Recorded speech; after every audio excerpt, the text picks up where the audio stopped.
पूछते हैं कि महाराज जी हमें कैसे पता चले कि कथा का रस,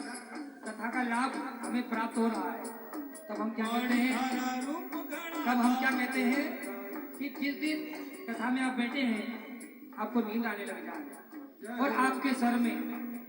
ठंडक हो जाए, सब चिंता भूल जाओ, घर जाके रोटी बनाना है या काम पर जाना है, बिल्कुल कथा में मस्त हो गए, मगन हो गए, उस दिन समझ जाना कि कथा का रस आपको लाभान्वित कर रहा है और आप उस अमृत तुल्य भगवती के शरणागत की ओर बढ़ रहे हैं। और इसी प्रकार इस कथा के साथ साथ राम जी भी वहां पहुंच रहे हैं और हम सबका, मनुष्यों का इस संसार में प्रादुर्भाव भी होने वाला है। तो इसलिए कह रहे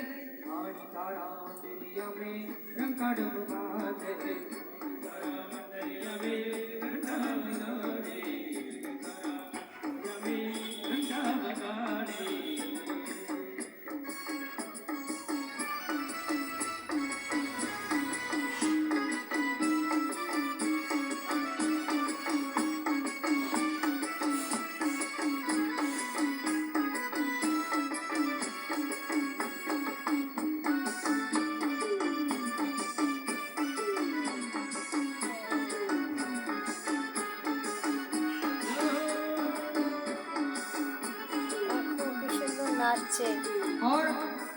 प्रत्येक कथा सत्संग में हम अपना गुजराती जस विष्णु भगवान का जरूर गाते हैं। माँ के रंग में ऐसी डूबी हो गया एक हीरो, माँ के रंग में ऐसी डूबी हो गया एक हीरो,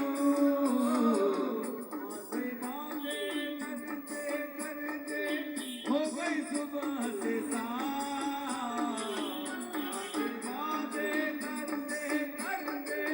हो गई सुबह और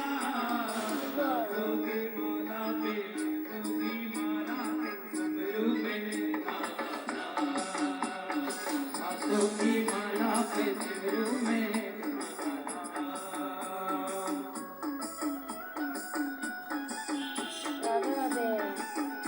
कृष्ण की आराधना अवश्य करनी चाहिए कि कृष्ण में कृष्णमयी वही माँमयी माँ भगवती ने ही कृष्ण अवतार लिया है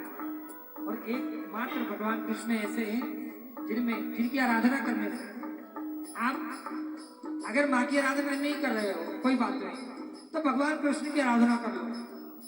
कृष्ण की आराधना करने से माँ की आराधना भी पूरी हो जाती है और कृष्ण की भी, और माँ की आराधना करते हो तो माँ की आराधना भी पूरी होती कृष्ण की। लेकिन कृष्ण रूप में कृष्ण की आराधना करोगे तो भोग मिलेगा, मोक्ष नहीं मिलेगा। लेकिन माँ रूप में अगर माँ की और कृष्ण की आराधना करोगे तो भोग मोक्ष दोनों मिलेगा। इसलिए क्या कहते हैं,